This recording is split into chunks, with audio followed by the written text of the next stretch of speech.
जय श्री राम। ऐसी कौन सी घटना आरण्य कांड में घटी कि जो प्रभु श्री रामचंद्र जी को जयंत की एक आंख फोड़नी पड़ी? तो आइए इस कथा का आनंद उठाते हैं।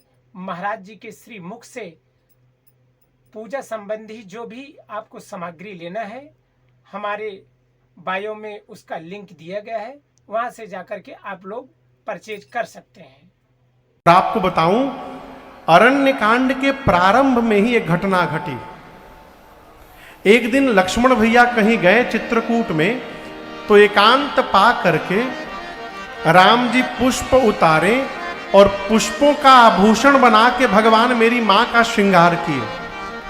कर्णफूल बनाए, मांग टीका बनाए, गजरा बनाए, माला बनाए, बाजू बंद कंगन बनाए, करधनी बनाए, पांव का पायल बनाए फूलों से। मां को पहना करके स्फटिक शिला पर भगवान मैया के साथ बैठे। इस दृश्य को पूरा देवलोक देख रहा है और उस भीड़ में देवताओं के राजा इंद्र का बेटा है जयंत, वो भी खड़ा है। जयंत ने सोचा कि कहीं भगवान पत्नी सजाते हैं। भगवानों पत्नी सजावट है कहा, ना ना ना, ये भगवान नहीं होंगे, ना ना, ये देवता लोग किसके आगे हाथ जोड़ के खड़े हैं? मैं पता लगाऊंगा ये कौन है, मैं इनके भुजाओं में कितना बल है पता लगाऊंगा। कौन सोचा? जयंत कौआ बन के नीचे चला आया। कौआ बन के नीचे आया, आप दर्शन करिए। सीता मैया प्रभु स्फटिक शिला पर बैठे हैं। राम जी, सीता जी माया है, राम जी माया के पति हैं। न राम जी को माया लगती है किसी की, न सीता जी को किसी की माया चलती है किसी की माया मां के आगे। जयंत माया का चेहरा नकली कौआ बन के आया। राम जी सीता मैया को सजा के देख रहे हैं, सीता मैया जयंत को देख रही हैं। जयंत सोच रहा है मैं कौआ हूं, मुझे कोई पहचानेगा नहीं। अब मैया सोच रही इंद्र का बिटवा जयंत कौआ बन के काहे घूम रहा है। अभी मां सोच ही रही थी, तब तक मूर्ख आ करके सीता चरण चोंच हति भागा। मूर्ख जयंत कौआ बन के आया, मेरी मां के पांव में चोंच से मार दिया, मार करके भाग गया। आप दर्शन करिए, चोट लगने के बाद भी सीता मैया ने राम जी से नहीं बोला। क्यों नहीं बोला? मां सोची अरे कुछ भी है, मैं जगत जननी हूं, तो ये हमरे न संतान हुआ, हमरे लड़का है, हो मोह में मार दिया है। प्रभु से बताऊंगी तो प्रभु प्राण ले लेंगे। मां ने बताया नहीं राम जी को।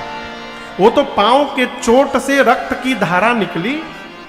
अब भगवान के शरीर को जब रक्त की धारा ने स्पर्श किया, भगवान जान गए। चला रुधिर रघुनायक जाना।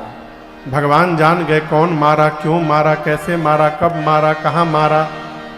भगवान बोले अच्छा जयंत मेरा बल देखने आया है। जिस कुशा की चटाई पर राम जी बैठे थे, उसमें से 2 कुशा निकाला राम जी ने। कुशा देखे हैं आप लोग? एक कुशा को झुका के धनुष बनाया और दूसरे कुशा को ब्रह्मास्त्र के मंत्र से अभिमंत्रित करके राम जी ने जयंत के पीछे छोड़ दिया। किसी ने प्रश्न किया महाराज वही असली धनुष बाण था राम जी का, असली धनुष बाण क्यों नहीं चलाए, ये कुशा का धनुष बाण क्यों बनाए? पहली बात, कुशा का अगला भाग बहुत नुकीला होता है। भगवान सोचे कौआ को मारने के लिए कुशा बहुत है और ये मेरा बल देखने आया है। आज इसको पता चलेगा जो राम कुशा को भी ब्रह्मास्त्र बनाने की शक्ति रखते हैं, उनके भुजाओं में कितना बल है इस मूर्ख को आज पता चलेगा। जयंत जैसे देखा अपने पीछे ब्रह्मास्त्र, गोस्वामी जी कहते हैं धरी निज रूप गयऊं पीतु पाई। कहा गया अपने पिताजी के पास, इंद्र के पास, बाबूजी बचाइए बचाइए बाबूजी, मरने वाला हूं। इंद्र ने पूछा क्या कांड करके आए हो? जयंत सब बताया। इंद्र ने मेन गेट बंद किया, कहा जाओ मरो भगो यहां से, तुमको रखूंगा मैं भी मर जाऊंगा। अब कहाँ जाए? ब्रह्मा जी के पास भगा, ब्रह्मा जी आप बचाइए।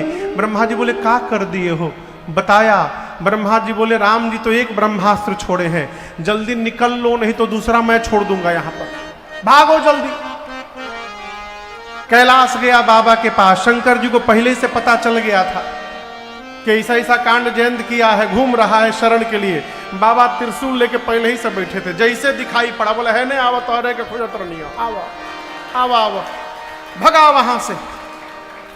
गोस्वामी जी कहते 3 लोक 14 भुवन जयंत भागा, परंतु काहू बैठन कहा न ओहि राखी कुसकई राम कर द्रोही। किसी ने भी जयंत को बैठने तक भी नहीं कहा। तीनों लोग 14 भुवन बेचारा भागता रहा, दौड़ रहा है, पीछे पीछे ब्रह्मास्त्र लगा है। और हम आपसे एक बात कहें, जब हमारे ऊपर से पूरे जगत की दृष्टि हट जाती है, तब भगवान की कृपा से किसी संत की दृष्टि पड़ जाती है। और वही हुआ यहां पर। नारद जी की दृष्टि पड़ गई जयंत के पीछे। नारद जी आके पूछे जयंत दौड़ रहा है। नारद जी बोले कहां दौड़ रहे हो? 2 मिनट रुक जाओ। बोला रोकिए मत, रुकते मर जाऊंगा। देख रहे दौड़ा रहा है ब्रह्मास्त्र हमको। नारद जी पूछे तो अच्छा 2 मिनट तुम रुको, मैं देख लूंगा उसको। रुको रुको, क्या कर दिए तुम? अपनी करनी बताया जयंत ने। कहा मैंने सीता जी के पांव में कौवा बन के चोंच से मार दिया। राम जी ब्रह्मास्त्र छोड़ दिए। आपको बताऊं नारद जी, आज पता चला है विपत्ति में कोई अपना नहीं होता है। मेरे पिता ने मेरा त्याग कर दिया। आज ब्रह्मा जी शंकर जी कहां नहीं गया मैं। नारद जी बोले जयंत,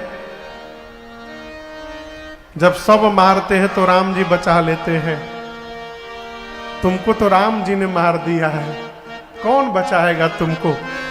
लेकिन एक बात कहे जयंत, ये ब्रह्मास्त्र तुमको मारने नहीं आया है।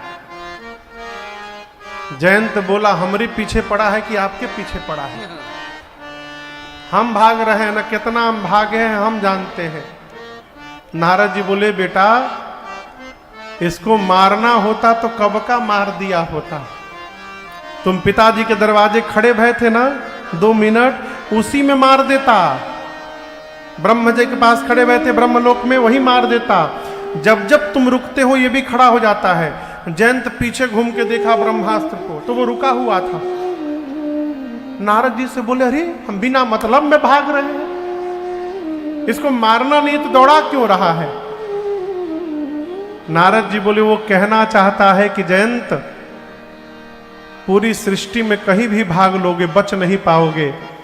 बचना चाहते हो तो जिन राम जी ने मुझे तुम्हारे पीछे छोड़ा है, उन्हीं राम जी की शरण में वापस लौट कर चलो, मैं तुम्हारा कुछ नहीं बिगाड़ूंगा। ये तुमको मारने नहीं आया है, तुमको बुलाकर वापस ले जाने आया है। जैसे कहा नारद जी ने, कहा वापस जाओ, go back go back, Ram ji के पास जाओ। पठवा तुरत राम पहिता है।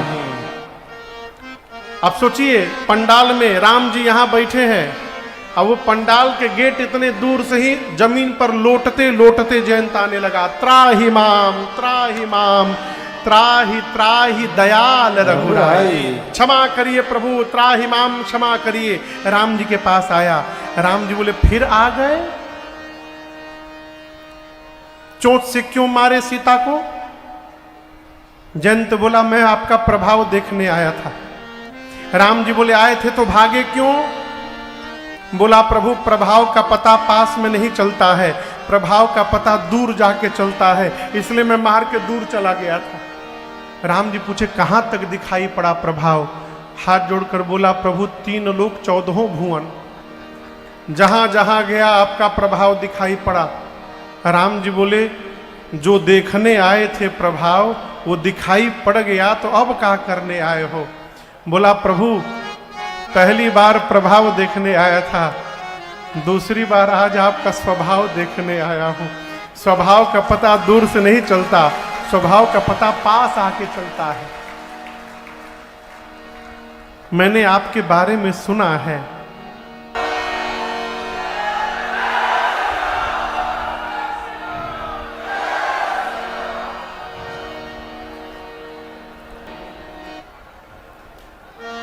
एक शिष्या है, बिटिया है, अमेरिका से फोन की। जिन्हें के पास फोन आया था, बात हो रही तो कही कि गुरुदेव से भैया बात करा दीजिए। बात आई तो उसका एक प्रश्न था कि गुरुदेव भगवान कब दर्शन देंगे, रहा नहीं जाता अब। मैं इसी सोच में कि कब दर्शन देंगे। भक्तमाल पढ़ती हूं तो इसको दे दिए, उसको दे दिए, सबको दे दिए, तो हमको क्यों नहीं दे रहे हैं। यही सोचते सोचते भोर हो जाता है, मैं सो नहीं पा रही हूं, कब भगवान दर्शन देंगे। इस तरह धीर नहीं हुआ जाता है, आप लगे रहिए। पूज्य बिंदु गोस्वामी जी कहते हैं, यदि नाथ का नाम दया निधि है, तो विश्वास में रहिए, ये दया भी करेंगे कभी ना कभी। विश्वास में रहिए। दुखहारी हरि दुखिया जन की, दुख क्लेश हरेंगे कभी ना। आप तो केवल सामने जाके अड़ जाइए, बस भगवान के सामने जाकर के बैठ जाइए। प्रभु जब तक दिखोगे नहीं हम जाएंगे नहीं यहां से। बिंदु गोस्वामी जी कह रहे इस बात को, हम द्वार तुम्हारे आके पड़े, आज से नहीं मुद्दत से इसी जिद पर है अड़े। हम दरवाजे इसी जिद में बैठे हैं। क्यों बैठे हैं? क्योंकि हम जानते हैं ये वही दरवाजा है जहां पाप का जो समुद्र रूप धारण किए थे वो भी यहां से तर गए। अघ सिंधु तरे जो बड़े के बड़े, मैं तो बूंद हूं। अघ सिंधु तरे जो बड़े से बड़े,